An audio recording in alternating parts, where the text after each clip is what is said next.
Olá a todos, eu sou Everton de Oliveira, o professor Água do Instituto Água Sustentável. E esse é o nosso programa Pompa, porque o mundo precisa de água. E o programa existe porque o mundo precisa de água e nós temos pessoas que dedicam a vida a resolver esse problema, a fazer o nosso um planeta melhor para se viver.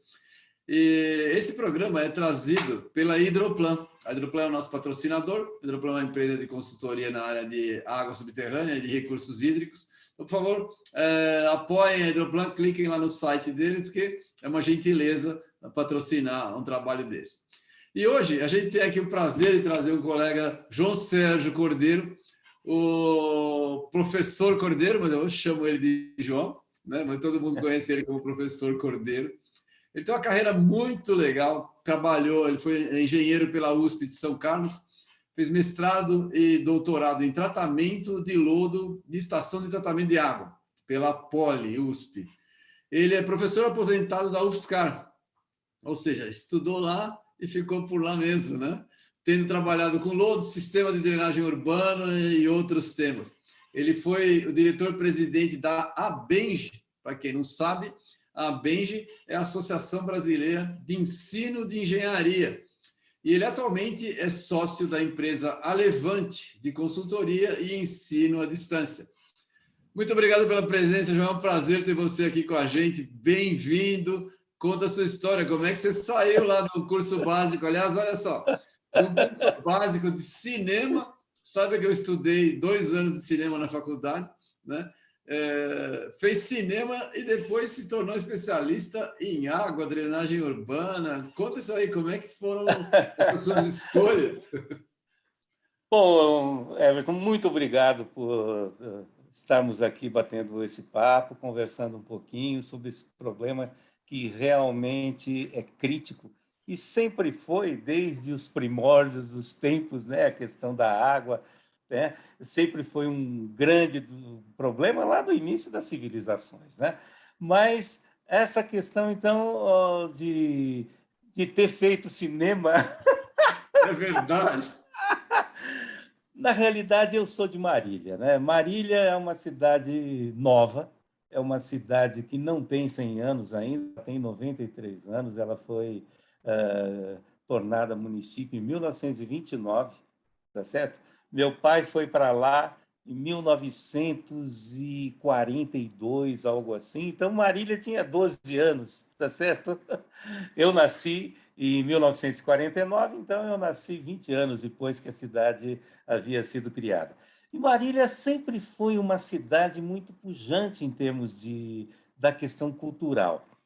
Para que você tenha uma ideia, você falou do cinema, né? Marília tinha um festival de cinema famosíssimo na década de 60, tá certo? E tinha um clube de cinema de Marília que está vivo até hoje, tá certo? Foi criado em 1952. Em Marília, então, o segundo Festival Nacional do Cinema em Marília, para você ter uma ideia, tinha a Leila Diniz, que estava no auge do... Eu tive a oportunidade, com os meus 17 anos, né? De 18 anos eu tinha, de conversar bastante com ela. Ela foi ao Que Clube de coisa, que inveja, Marília, que inveja. né?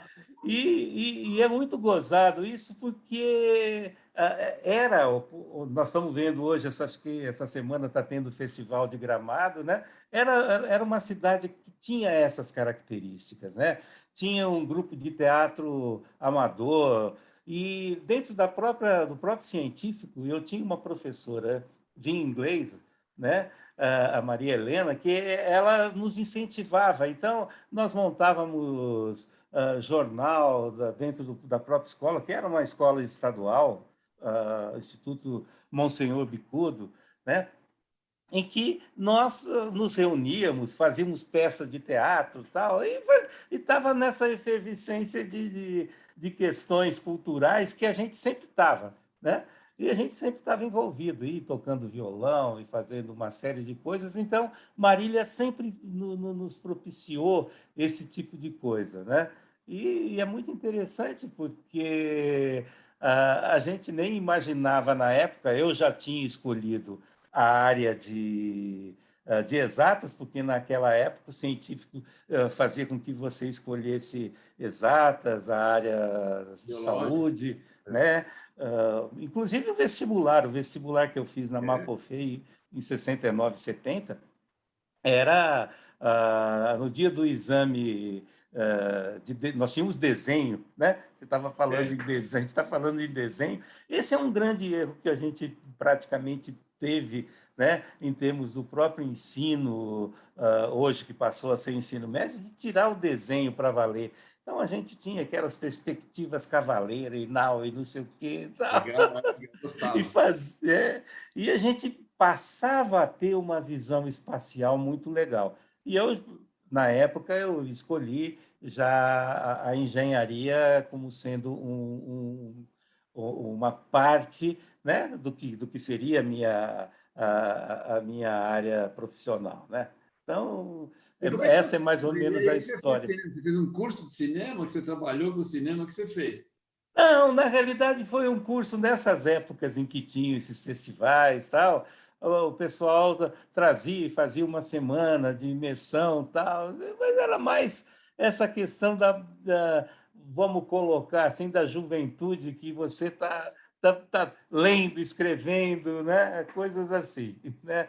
Mas é muito legal, porque isso, inclusive, eu sempre fui muito tímido, né? Isso me ajudou, inclusive, um pouco mais no sentido de vencer a timidez, né? Muito Coisas bom. desse tipo, né? E Eu depois fiz, eu, passar a ser professor. presta atenção, depois que eu terminei a geologia, eu fiz 2 anos de cinema na USP. E depois Ah, tá. larguei. Mas Aham. não Mas ia era ser. mais na área de estar junto com o pessoal de Eu todas gostava as bastante. áreas, né? A Mas vamos gente lá, não vamos tinha. falar de mim, falar de você aqui. Quanto ao seu mestrado, você fez um mestrado com tratamento, né, com tratamento e reuso de lodo lá atrás, com o nosso querido 1981. Rafael, né? Bom, eu vou Como é que contar então você um pouquinho conheceu? essa, E como é que essa você já fez essa opção por esse assunto aí? Foi influência do Ivanildo? Como é que foi a influência dele na sua vida? Conta pra gente. Então, eu entrei aqui na USP em 1971, né? E em 1974 eu fui morar numa república onde morava também o José Roberto Campos, tá certo? E o José Roberto Campos, que foi professor, infelizmente faleceu agora no começo desse ano, né? O professor Campos era estagiário do Cavalcante, do nosso amigo Cavalcante, Nossa, na Planidro, tá certo? Junto com sério? o professor Azevedo Neto, né? E Olha, você está traindo a idade do Cavalcante. tá certo? É mais ou menos. Bom, não tem muito jeito. Falei para você que eu nasci em 1949, né? Então eu sou do pós-guerra. Exatamente. Então, e aí o Campos já era professor da USP. Ele tinha terminado o mestrado dele junto com o professor Azevedo Neto. E aí nós morávamos juntos, né? Eu no quarto ano da escola, e a gente batendo papo, ficamos muito amigos e fomos até agora os últimos instantes em que ele se foi, infelizmente, né? Ele falou para mim: vamos fazer iniciação científica comigo? Aí ele falou: o Azevedo Neto, trabalhei com ele lá, não, comecei a fazer isso, tal, e ele falou que isso vai ser uma coisa aí do futuro, nós precisamos. E aí foi. E eu comecei a fazer iniciação científica com ele.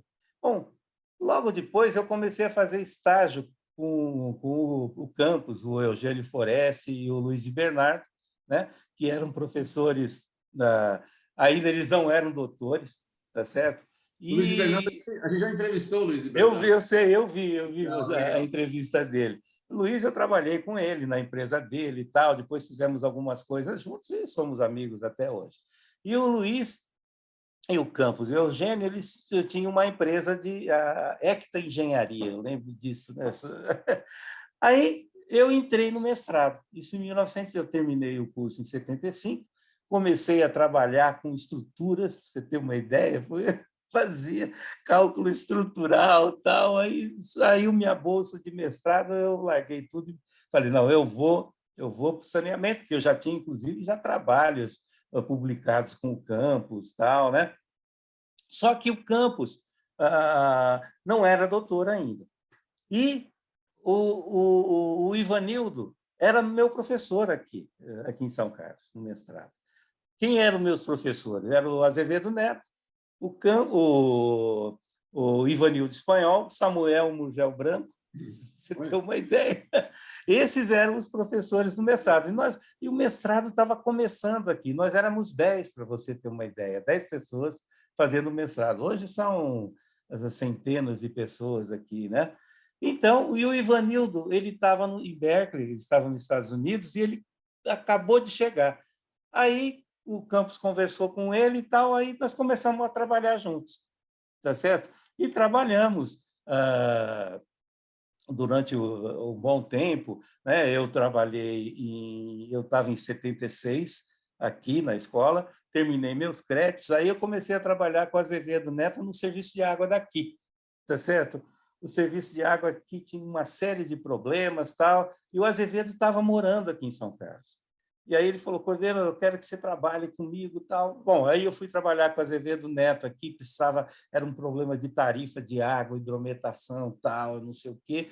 E aí todo sábado de manhã o Azevedo passava em casa e a gente abatia o papo, saía para conversar sobre os problemas que foram durante 6 meses, né? Foi uma experiência interessantíssima. E eu já era comecei a dar aula em Alfenas, em Minas Gerais. E por quê? Né? Aí veio a história, né, que pouca gente conhece até, Everton, que em 1976 o Ministério da Educação ele colocou uma resolução, que é uma resolução, resolução 48/76, que mudava muito a questão dos currículos de engenharia, né? E a partir daí, a Benji estava recém-criada, começou a trabalhar, tal, e eles colocaram que todos os cursos de engenharia deveriam ter a parte de computação, isso lá em 76, né? Ciências ambientais, tá certo?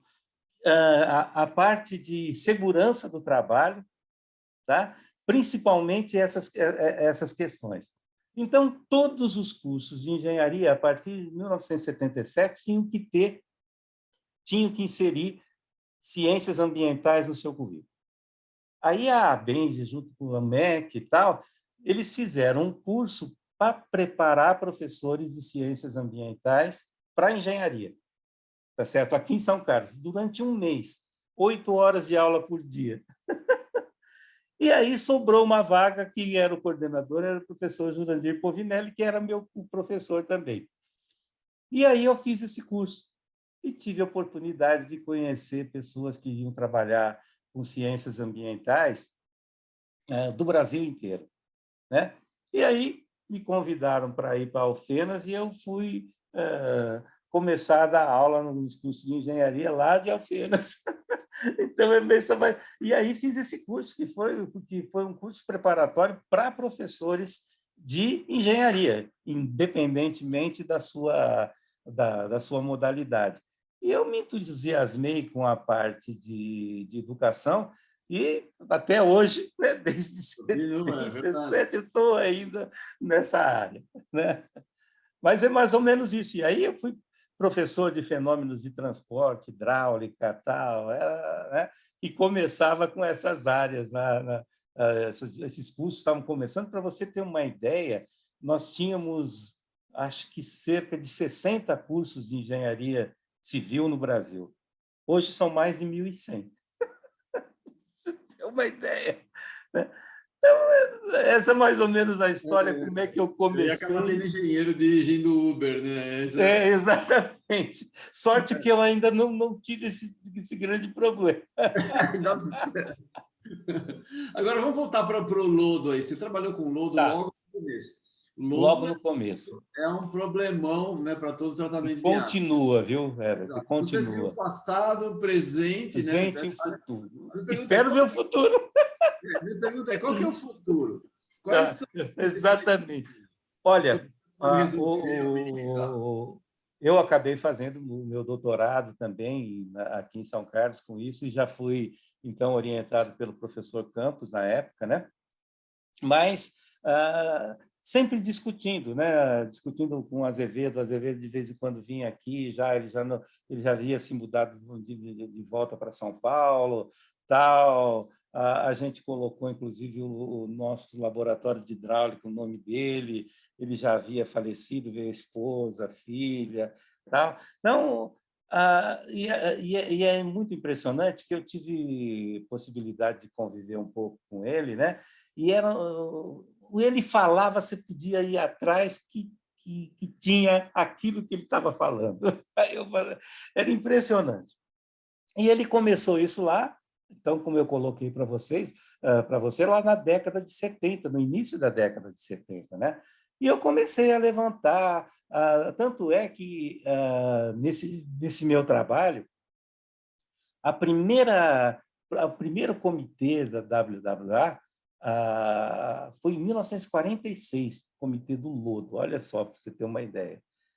E eles já tinham, em 1950, alguns trabalhos com o lodo, tal, e eu comecei a fazer a revisão bibliográfica desde aquela época. Tal, né? E o primeiro livro sobre lodo que a WWA soltou foi em 1987. Olha o tempo, né? E é muito interessante porque aí começou a ter uma discussão maior, uma evolução, tal. Mas nós ficamos muito para trás, né? Infelizmente, porque hoje é ainda um grande problema. A maior parte das estações de tratamento de água lança diretamente em águas, pior do que mais de 90% lança de novo em águas. E isso tem sido um grande problema, porque existem problemas seríssimos ambientais, né, na água. Eu tenho, no meu doutorado, eu acompanhei a lavagem de um decantador aqui e o lançamento num córrego. Você tem uma ideia, sólidos sedimentáveis, tá certo? Que era de 0,1 mililitro por litro, passou a 300 mililitros por litro em um determinado tempo. Era lodo sendo transportado, né? Então, eu costumo dizer, nós fizemos uma reunião com o pessoal do ITA, da Poli, o ano passado, foi o primeiro encontro sobre lodos de estações de tratamento de água. Foi muito interessante, né? Em que começaram, principalmente o pessoal na parte de geotecnia também, e tal, porque você tem que, na realidade, eu costumo dizer que tratar água, né? Tratar esgoto, tratar um efluente industrial é remover partículas. Você tem que remover as partículas que você não quer. Quais partículas? Aquela que eu não quero para beber, aquela que eu não quero para colocar de volta para o ambiente, aquela que eu não quero para a produção do meu fármaco, né? Então, é remover partículas. O que eu tenho que... Você vai ter que usar física, química e biologia para remover essas partículas. E é isso. Né? Se você pegar aí a osmose reversa hoje, tão decantada, tal, não sei o quê, é um sistema de remoção de partículas. A ultrafiltração, e vai por aí afora, né? Então, de uma maneira geral, essa remoção, as pessoas precisam entender, né? Às vezes a pessoa fica com uma dificuldade e tal, não sei o quê. Eu vejo o cara que trabalha com água, aí eu falo, pô, por que você usa, por exemplo, um sulfato de alumínio, ou você usa uma substância com o ferro 3, o ferro 2, o alumínio 3, né? Aí, cara, às vezes o pessoal nem entende que simplesmente porque as partículas que você precisa remover têm carga negativa, então você precisa inundar com carga positiva. E vai por aí. Então, a gente, mais ou menos como eu tenho acompanhado um pouco a sua história também, Everton, né?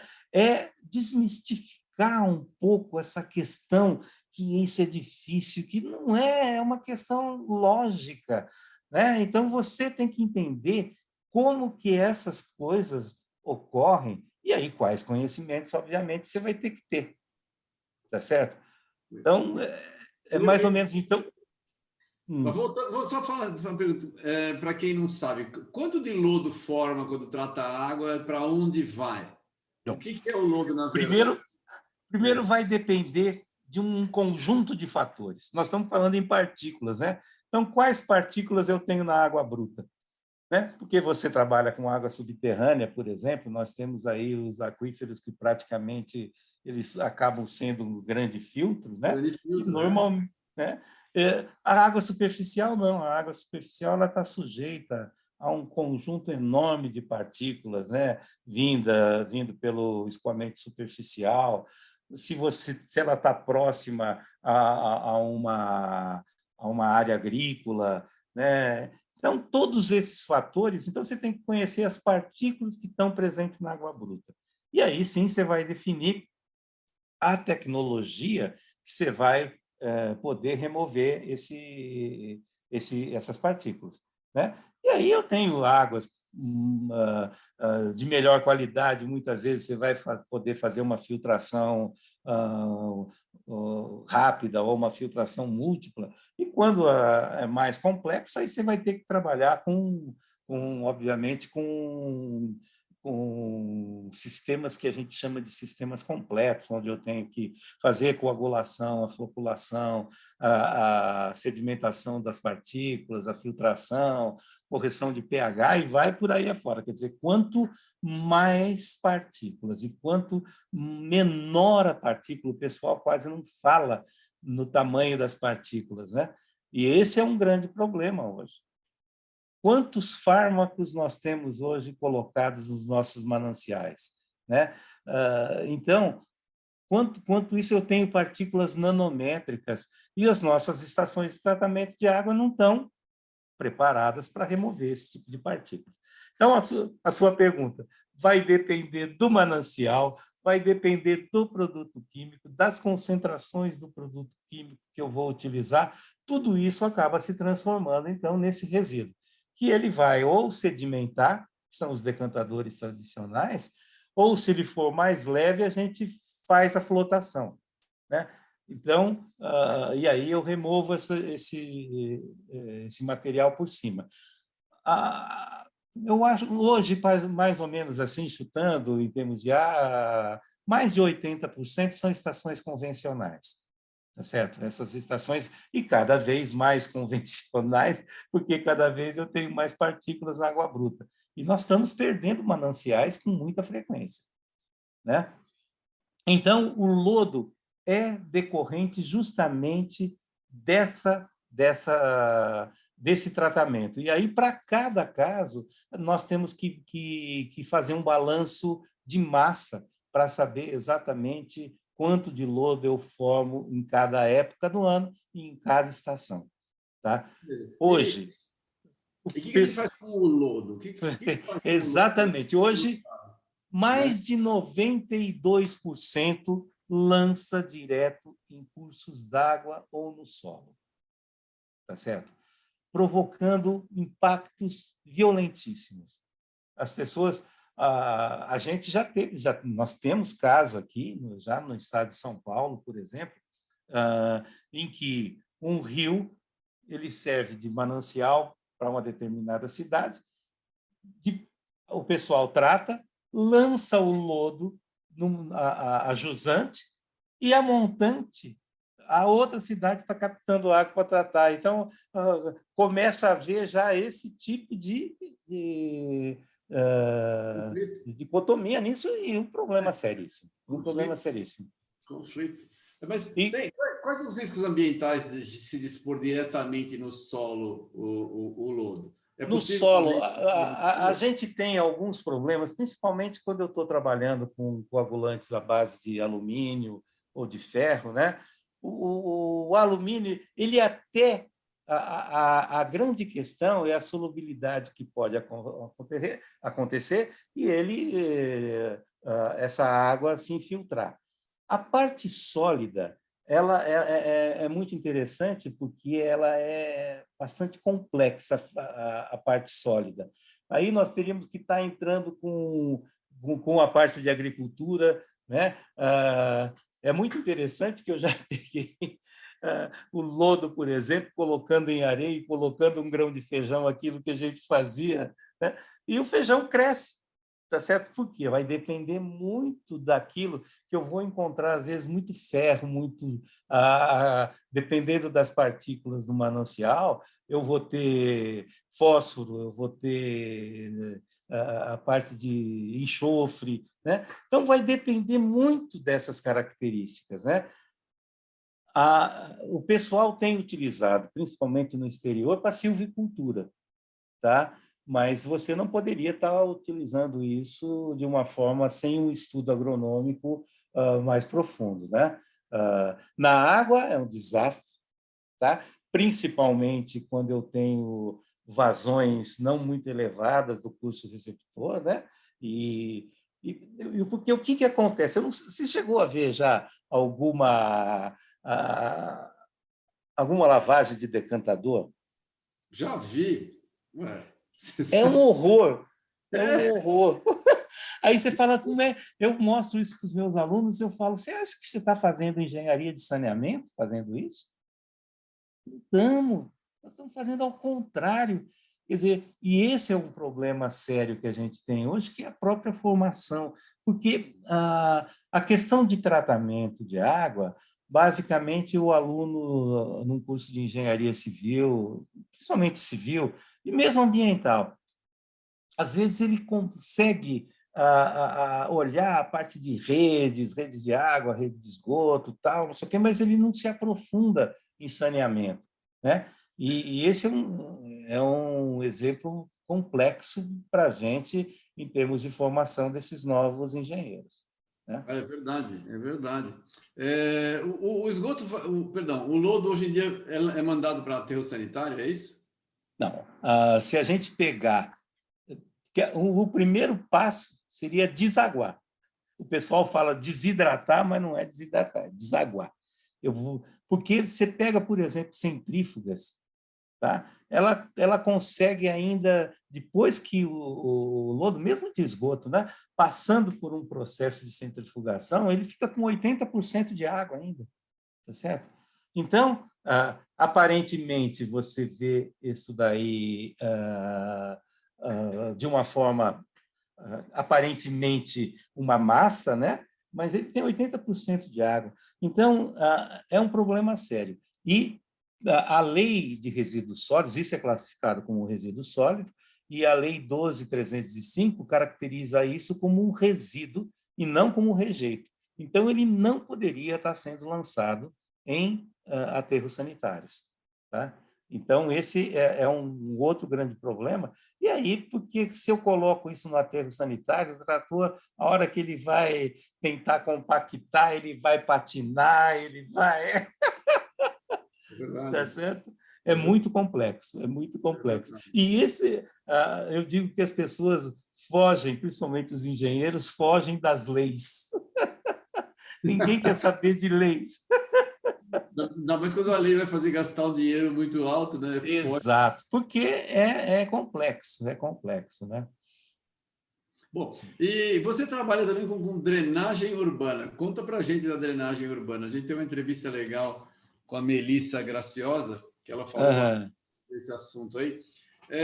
Conta para a gente, principalmente agora com as mudanças climáticas, né? Climáticas. Como é que a gente pode prever, para tentar prevenir essas catástrofes? Então, quando eu entrei aqui no curso de Engenharia Civil da Universidade Federal, né, a proposta não tinha sentido a gente fazer um curso igual ao da Escola de Engenharia, que nós, quer dizer, era uma cidade que, no final da década de 70, com 100 e poucos mil habitantes, para ter 2 escolas públicas aqui, ou 2 cursos públicos, né? Então, a proposta da Engenharia Civil da Universidade Federal ela foi por dois eixos. Um eixo na parte de sistemas construtivos e uma outra parte em sistemas urbanos, que no quarto ano o aluno escolhia. E ele tinha um conjunto de disciplinas totalmente diferenciado. Então, nós tínhamos aqui esse curso de engenharia urbana, né, com um conjunto de disciplinas que normalmente não eram ministrados nos cursos de graduação normalmente. Então, nós tínhamos disciplina de drenagem urbana, de resíduos sólidos, de controle de qualidade ambiental, né, controle de perdas, né? E eu trabalhei com essas duas, além do saneamento básico, tal, né? Eu comecei a ministrar drenagem urbana, né? Isso lá na graduação, no quarto ano de graduação, e continuei. E quando nós montamos o nosso programa de pós-graduação e mestrado e depois no futuro doutorado, né, que já tem 25 anos, quase 30 anos, nós sempre trabalhamos com a visão da engenharia urbana. Então, as interseções, as interferências do manejo da água, tal, em todo esse conjunto urbano, né? E aí veio a lei, falando em lei de novo, né? O Plano Nacional de Saneamento Básico, lá em 2007, a 11445, que definiu que o saneamento básico eram o quê? Esses 4 grandes sistemas: água, o sistema de esgotamento sanitário e tratamento, resíduos sólidos e manejo, isso que eu achei muito legal, que passou a se chamar manejo das águas pluviais. Então, hoje, não dá para você pensar só na drenagem, porque a drenagem você drena e você joga para o fundo do vale. E isso tem que ser trabalhado junto com o uso e ocupação do solo. E isso que o pessoal não entende, tá certo? Então, as cidades vão crescendo, né? Aqui São Carlos é uma loucura. São Carlos, você tem uma cidade com uma topografia bastante irregular, com morros, tal, não sei o quê. Nós temos uma quantidade enorme de cursos d'água. Nós temos 5 que cortam a cidade, para você ter uma ideia, tá certo? E que causam problemas seríssimos, mas eles causam problemas há mais de 50 anos. Nós temos vários cursos d'água que foram enclausurados, tá certo? No centro da cidade. Então, e aí você tem razão, quer dizer, no momento em que a gente está com essa loucura na área de mudanças climáticas, coisas que muitas vezes nem nós compreendemos bem como é que faz essa loucura. Porque aqui em São Carlos, esse ano, por exemplo, praticamente não choveu. Mas o ano passado nós tivemos uma chuva tão intensa que carregou caminhão no centro da cidade. Eu lembro. Lembra aquela história da loja de calçados que o Isso, exato. E aquilo lá é anual. É anual. Né? Eu tenho um amigo meu, que foi meu aluno também, que cuida da Defesa Civil aqui em São Carlos. Há coisa de um mês, mais ou menos, ele me levou para conhecer os sistemas de detenção que estão sendo construídos, mas ele vai resolver parte do problema, porque hoje em dia vão sobrando áreas que não seriam tão propícias, né? Às vezes, você vai coletar a chuva talvez no início, mas hoje você tem a estrutura da bacia hidrográfica que ela é fundamental. Eu costumo dizer que toda vez que você vai falar de água, você tem que falar no ciclo hidrológico e na bacia hidrográfica.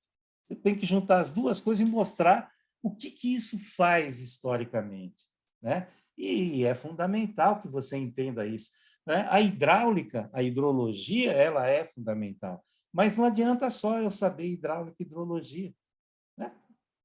Meia dúzia de equações você consegue resolver aí determinadas coisas, mas onde colocar? E a topografia, como é que fica? E a parte geológica? Né? E aí é muito interessante, porque as pessoas muitas vezes não entendem, né? Eu fui secretário de obras em prefeitura também, viu? E uma época que eu fui professor em Minas, na década de 80, eu fui secretário de obras da Prefeitura de Passos, e é gozado que eu entrei como tempo parcial aqui na Universidade Federal, eu era professor na Faculdade de Engenharia de Passos, e o prefeito me convidou para ser secretário. Fiquei durante Secretário. 3 anos até sair meu tempo integral aqui, né?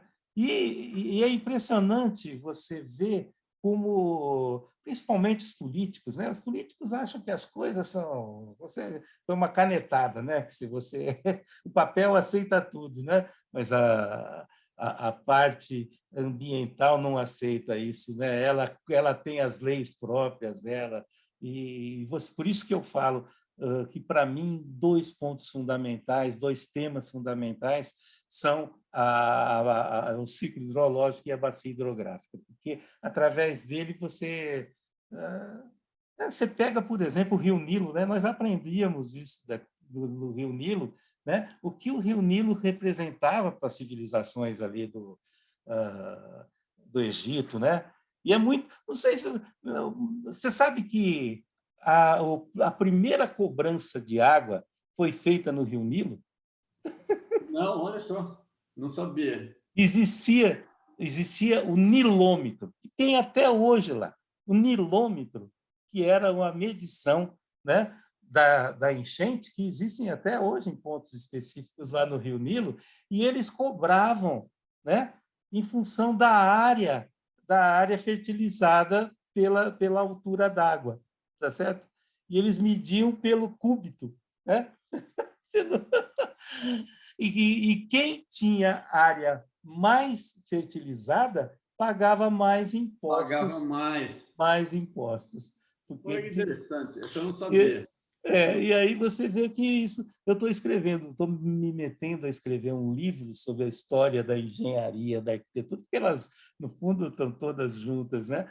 E comecei lá do Egito, da Mesopotâmia e não sei o quê, mas sempre a água. Eu estou escrevendo. Muito legal. Olha, nós vamos querer divulgar seu livro aí, porque Tá eu legal. Espero terminar até o ano que vem. exatamente. Essas empreitadas que a gente cria para si próprio nem sempre consegue Nem terminar. sempre, exatamente. Mas eu escrevo um pouquinho, aí dou uma parada.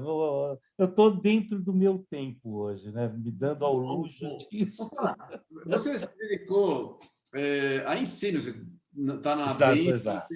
bom, né? Como é que você aplicou isso na universidade? E como é que você vê para o futuro, agora que a gente tem uma avalanche de ensino à distância depois da pandemia? Olha, é bastante interessante, porque quando eu fui diretor aqui do Centro de Ciência e Tecnologia, que eram todas as engenharias, mais matemática, física, química, computação e estatística, eram mais de 300 professores aqui na universidade, e nós tivemos um projeto muito, muito interessante, que foi o REENGE do ensino de engenharia. O REENGE do ensino de engenharia foi através da FINEP, entrou CAP, CNPq, todo, né? E isso nos propiciou uma visão diferenciada, que nós começamos a trabalhar. Isso eu já tinha, eu sempre tive já essa visão, né? Então, o meu primeiro trabalho publicado foi em 1981, que foi o ensino de fenômenos de transporte na engenharia civil, decorrente daquela resolução lá de 76, que tirou a mecânica dos fluidos e colocou fenômenos de transporte, onde que eles colocavam a parte de condução de calor e transferência de massa junto, que as equações são muito parecidas, né? E aí nós tínhamos que colocar, dentro das estruturas curriculares, fenômenos de transporte. E eu escrevi um trabalho, na época, o ensino de fenômenos de transporte para engenharia civil, né? E mandei, fiz um trabalho, né? Pensando em vários cursos de engenharia e tal, e aí eu mandei para as escolas, né? Aí, quando eu recebo, quando tinha gente assim, transporte, os fenômenos de transporte da nossa escola, nós damos transporte urbano, nós damos umas coisas assim que não tinha nem. E quando eu comecei a estudar, porque não tinha livro nenhum, só tinha livro de mecânica e livro de engenharia mecânica e engenharia química, né? Eu falei, pô, por que eu vou dar um livro um exercício de trocador de calor para o pessoal que está fazendo engenharia civil? Aí eu comecei a pensar em conforto térmico, tá certo? Em transporte de massa, isso lá em 80, tá certo? E aí, se você pega transporte de massa num curso d'água ou no ar, né? Então, você poderia usar todas essas equações ambientalmente, né? E aí eu escrevi um trabalho sobre isso e foi publicado na revista da ABENGE, em 1981, alguma coisa assim, né? E aí, então, isso sempre me instigou. E eu era sozinho, praticamente, em Passos, né? Eu tinha alguns professores de outras áreas, mas eles iam, davam aula lá e voltavam, né? E aí, isso sempre me chamou a atenção. E eu passei a acompanhar a ABENGE, né? Então, apresentei esse trabalho de ensino de fenômeno de transporte. O congresso foi no Instituto de Engenharia, à época, que era ali na Paula Souza, na Paula Souza, acho que no Teatro Paula Souza, não, onde era o Instituto de Engenharia. Antes de ser lá no Antes de ser, bem antes, em 1980. Eu acho que era na Paula Souza, assim, não era? Eu acho que era a Paula Souza, ali naquele prédio, logo que você sai da Praça da Sé. O Cavalcante que sabe. Não, o Cavalcante com certeza sabe. Mas aí eu apresentei esse trabalho, era um molecão. Pô, não sei se você lembra, a gente estudava um livro de física que era uma loucura. O cara era um professor, se não me engano, da Mauá ou da FEI, Tony Neil Johnson. O cara, assim, que era um livro, nossa. E esse cara apresentou um trabalho antes do meu, eu falei, estou ferrado, eu tinha acabado de me... Mas, no fim deu um auê lá nos professores de fenômenos de tempo. Bom, mas essas histórias vão longe, viu? Mas é muito interessante que instiga, né? Então, eu passei a me dedicar também à questão da educação. Então, eu fui do Conselho Fiscal, era o presidente da ABENGE na época, era o professor Rui Camargo Vieira, tá certo? Uma pessoa excelente. Tal. E aí eu me envolvi com eles e comecei a sempre participar de congressos, apresentando trabalhos, tal, né? E aí acabei sendo diretor financeiro e depois presidente. Mas sempre ligado com essa questão de inovação tecnológica, de inovação didática, né? E esse projeto que eu coordenei aqui era um projeto, na época, para você ter uma ideia, o dólar estava 1 para 1. Né, em 1996, 97, e nós recebemos aqui na universidade $1 milhão, cara. Nós montamos um monte de coisa para ensino de matemática, ensino de física, isso lá em 90, 96, 97, né?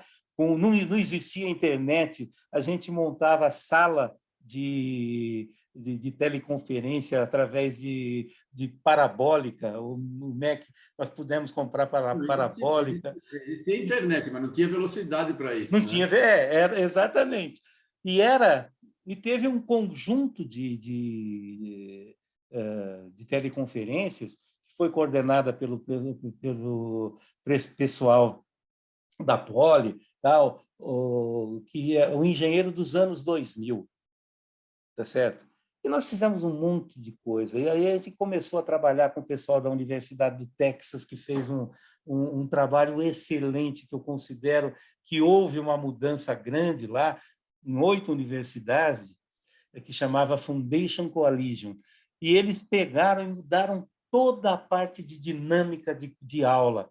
Então, o aluno fazia matemática, física e inglês junto, tá certo? E era o professor de matemática, o professor de física, mostrando, por exemplo, lá, se você tem um orifício, vamos pegar um orifício escoando por um reservatório, tal, não sei o quê, além dos conceitos matemáticos, você via o conceito de física, velocidade, vai por aí, equação de Torricelli, vai. E você pode mostrar isso daí. Isso o aluno, ele vendo, ele muda a cabeça dele, muda a cabeça dele.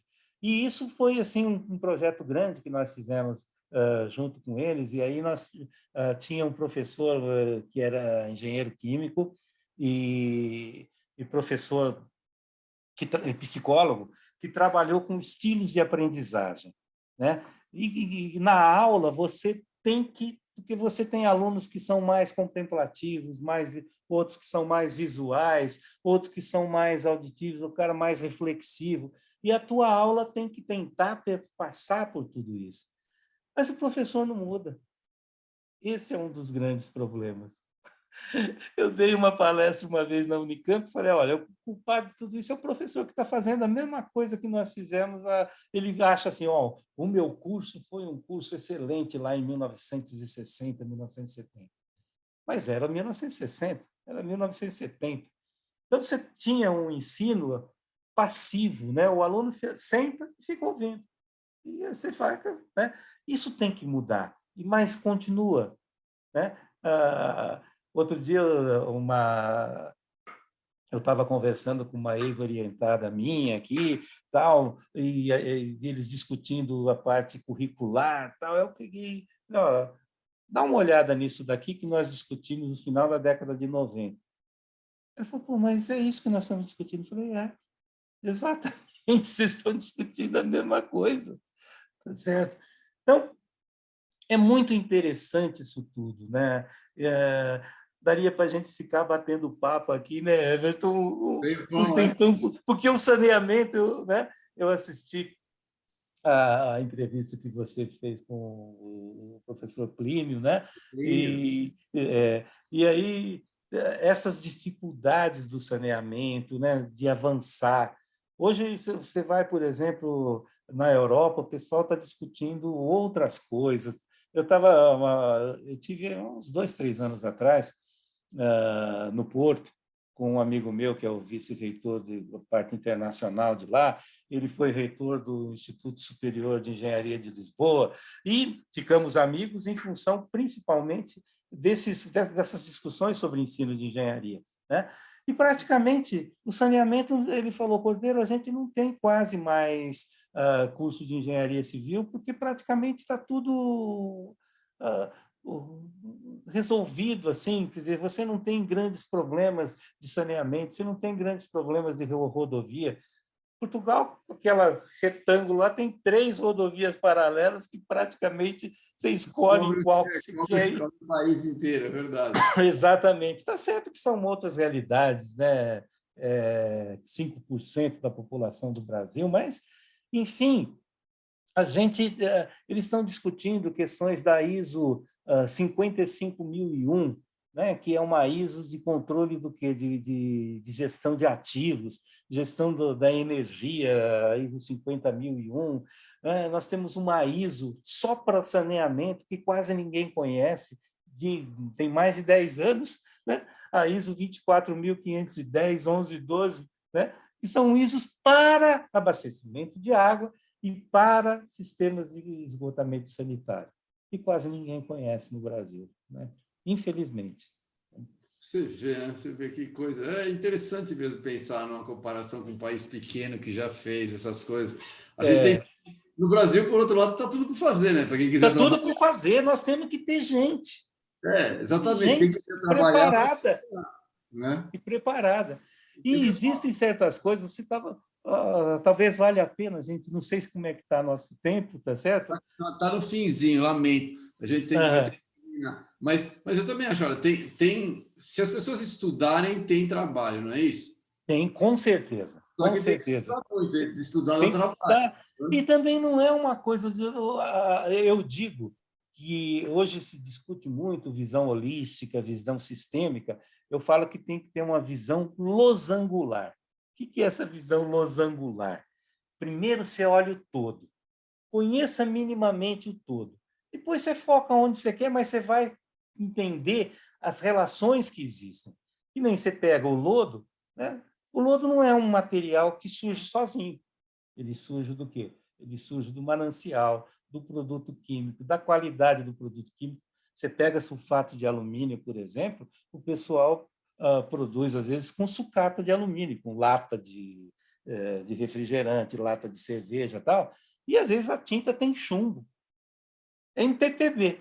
Mas aí, na hora que você junta o lodo no decantador e descarrega isso, aí ele vai passar para ser ppm e vai dar concentrações elevadas, né?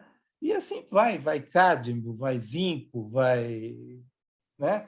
Muito legal. Mas Bom, você fala, o nosso tempo tá, de fato esgotou aqui. Deixa eu só fazer uma pergunta para você, então. Depois dessa sua carreira bem-sucedida aí, que filme passa pela sua cabeça, né? Já que a gente falou de cinema, que filme passa pela sua cabeça revisitar esse tempo todo? Você foi um bom diretor, foi um bom protagonista? O que você acha da história toda aí? olha, eu não sei isso as pessoas que devem falar. Eu só sei que eu tenho, por exemplo, né? Eu vou em festa de meus alunos de 40 anos atrás. Ah, que bom. Muito bom. Agora mesmo, em abril, nós tivemos a festa de uma república, né? Lá de Passos, lá em Minas, e que eles têm. Eu tinha 28 anos, eles tinham 22, 23, já são avós também. E nós passamos 3 dias na fazenda de um deles, bebendo, comendo, tocando violão e vai por aí afora, tá certo? Então, na realidade, eu acho que os meus pares é que deveriam estar falando. Eu, graças a Deus,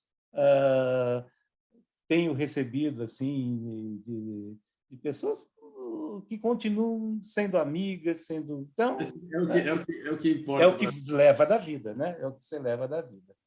Muito legal. João, agradeço imensamente a sua gentileza de participar com a gente aqui, de partilhar suas histórias aí. Você faz parte da vida de muita gente que trabalha na área de saneamento, né? Muita gente aprendeu com você e colocou na prática. E essa parte de multiplicar o conhecimento, né? Fazer as pessoas trabalharem, melhora o nosso planeta. Então, parabéns pela sua carreira aí. Eu agradeço a gentileza de participar com a gente aqui. Muito obrigado.